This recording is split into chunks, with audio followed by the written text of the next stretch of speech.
Hello, hello, welcome, please come in. It's time to dive back into the worlds of Final Fantasy for our next series, Shopping Only. And what exactly does that mean? It means that throughout the entire game, I may only use consumables, equipment, and weapons that have been purchased. So, broadly speaking, if I buy the item with gil, or another currency, I can use it, otherwise I can't. And we're starting this week in Final Fantasy II, where shopping only is much simpler than it will be in future games. We'll get to that in the coming weeks.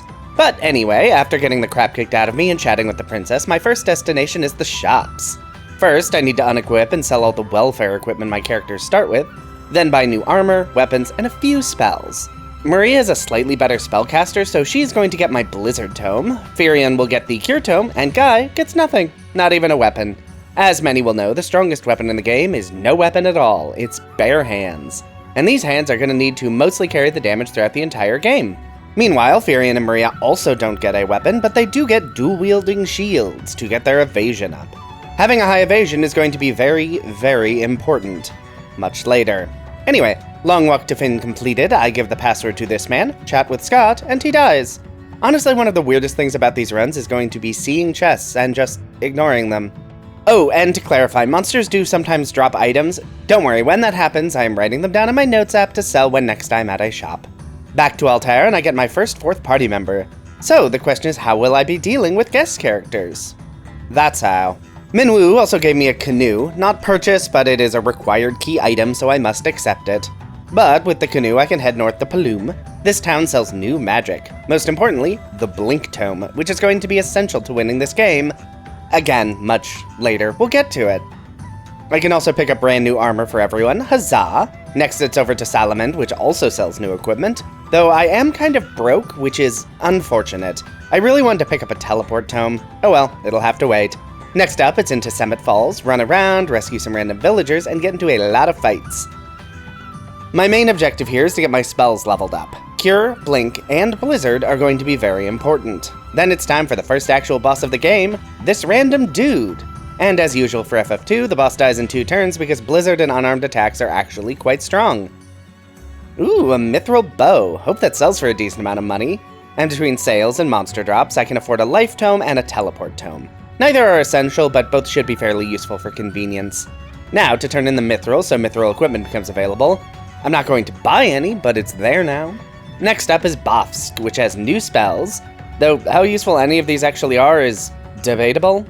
Anyway, it is into the sewers below Bofsk to get into even more random encounters. Having Blink active all the time is doing not great things to my character's HP.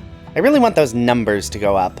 Then I fail to stop the Dreadnought from bombing everything and forget to pick up the pass because it's in a chest that I ignored. I'll be back for it later. Chatting with the princess and the king gets me my next quest, get the Goddess Bell. This requires recruiting Yosef. Goodbye, Yosef. And heading back into Summit Falls to grab the Snowcraft, which lets me cross over the snow to the next dungeon, the Snow Cavern. The boss of this dungeon is the Adamantoise, and that was the Adamantoise. Goddess Bell acquired, and it's next boss time, Borgin. Goodbye, Borgin. And also goodbye to Yosef. You will be missed. Goddess Bell in hand, and it's time to head to Kashwan Keep. Here I meet Gordon, who is trying to be useful and failing to do so it's up to me to grab the Sunfire. The boss of this area is the Red Soul. It's immune to the only spell I brought, but Guy hits very hard with just his punches, and can easily finish the fight. It does take a lot of healing, though. Eagle's torch in hand, it's time to head to the... Wait, where's the Dreadnought? Oh, we've reached the I'm an Idiot section, because I head back to Altair, which is not the place I'm supposed to be, chat with several characters, multiple times, again, because I'm stupid, and now I'm confused by why the Dreadnought isn't where it's supposed to be. Can you figure out what I did wrong? That's right, I didn't actually grab the Sunfire to put on the torch, because I'm an idiot. Now I can take the Chocobo south to the Dreadnought and... Oh, right, the pass. Now I can run all the way back to Bofsk, grab the pass, and head back to the Dreadnought to actually get entry to it. Well, that took a whole lot of time that I'm going to have to cut out of the video. Hooray! The enemies here are plentiful, good thing they are also hurt by cure spells, because I don't want to deal with all the statuses they can inflict. In the Dreadnought, I can rescue the princess, and then throw the Sunfire in the engine to destroy it. They probably should have put some kind of lid on that, huh? Oh well. Dreadnought destroyed, back to Altair, and it's probably time to actually buy some consumables. Mostly status healing ones. I don't really have a magic solution to that, and leveling up Asuna and Basuna is super annoying. Anyway, then the king dies, which is fine, and it's time to recruit a plot wyvern. Leela tries to betray me, but her pirate crew are not immune to getting punched in the face, so she has no choice but to give me her ship and join the party. Speaking of joining the crew, goodbye Leela. It's time to head over to Deist, and wow, my low HP totals are actually becoming a problem. I want to get Blink as leveled as I can, but I may need to stop using it in every combat just so I can take some damage and get my health up. At least a bit, because 124 is not survive a hit durable. In Deist Cavern, I pick up the pendant. This lets me talk to the wyvern, that gives me the wyvern egg, but I think it's time for me to take a brief detour back to Bofsk. I've been slouching a bit on new equipment, and Bofsk has pretty good armor. I can also stock up on cottages. Oh, what I actually should have done is just go straight to Mysidia. I forgot you can access this town. Yeah, the armor's better, the shields are better, they have actual accessories, they even have defensive magic and holy. Okay, before I head back to Deist, I'm actually going to do some grinding around Mysidia. This area isn't too dangerous, gives decent gil, and the slimes can actually hit me to boost my health. Plus, it's close by the best shopping, so once I have the gil, it'll be easier to afford better equipment. So hold please while I do just a little bit of grinding. Okay, that done, and we're headed back to Deist Cavern, but now with better equipment and an actual offensive spell on Firion. And the boss here is just 4 Chimera. Good news is, I hit quite hard. Bad news is they can actually hit through Blink, and my party does not have a lot of HP. Fortunately, I still killed them before anyone dies, but that was actually closer than I expected. And with the Wyvern quest done, it's time to head back to Altair for a little seduction, and then a boss fight. The Lamia Queen can inflict status effects that are pretty scary, but she chooses to confuse Firion, whose only attack is a level 1 holy spell, so that's the Lamia Queen. And that means it's time to head through the desert and over to the Colosseum. But first, Gordon rejoined the party, so let's deal with that. In a fun change of pace, the boss is the first thing you deal with here, and the behemoth actually has a decent chunk of HP, and it can hit fairly hard.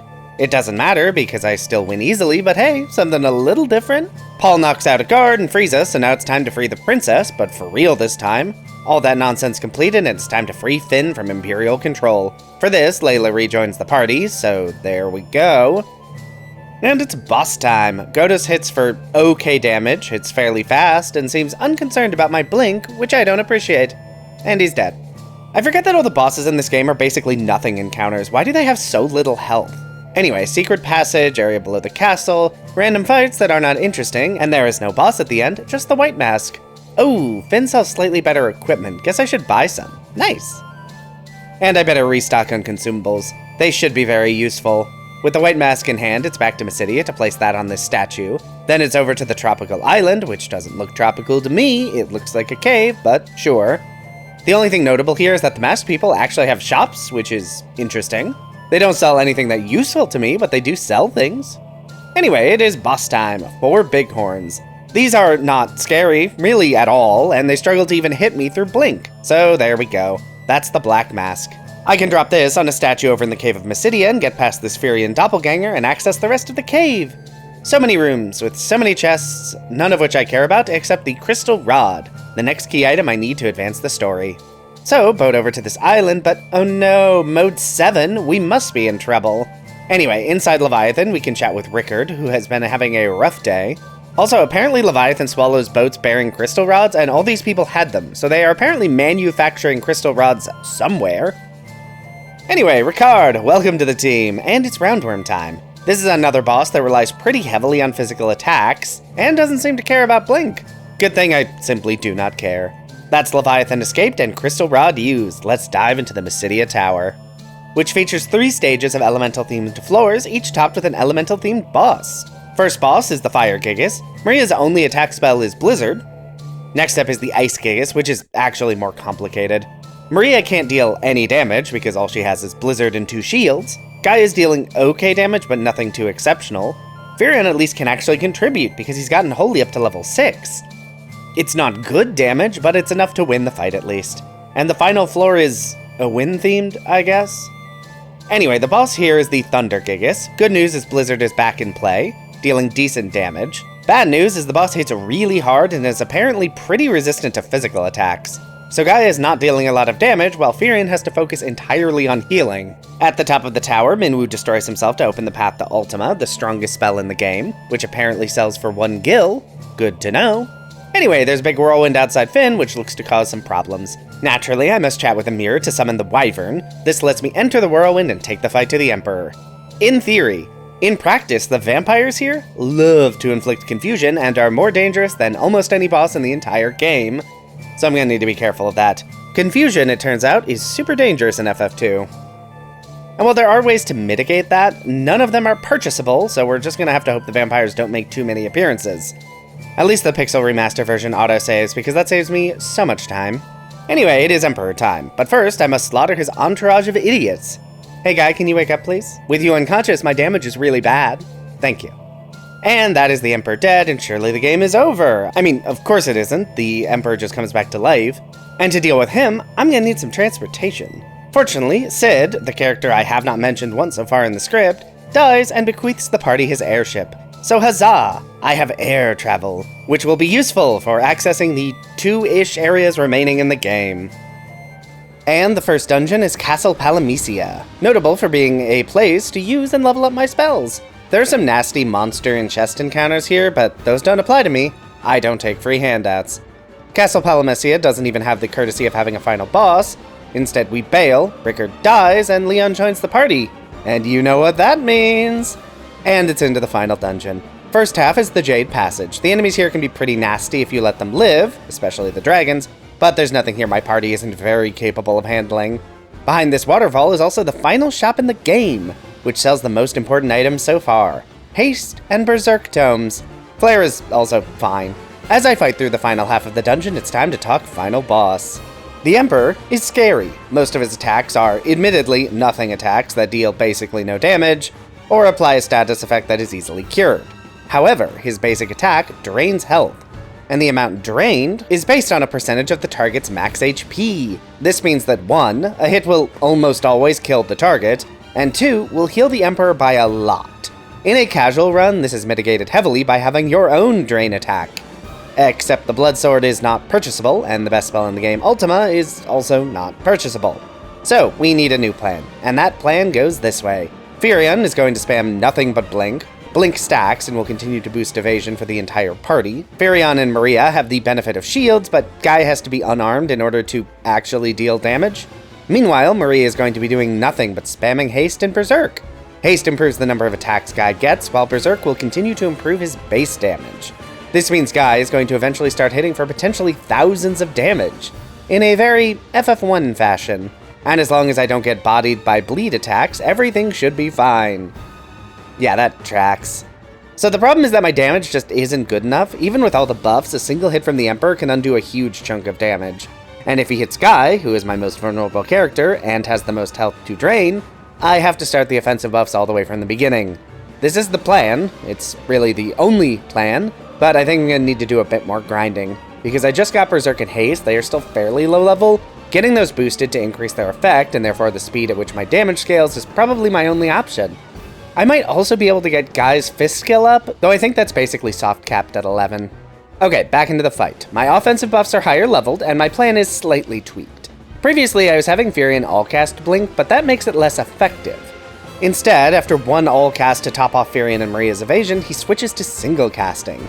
That should increase the rate that evasion increases.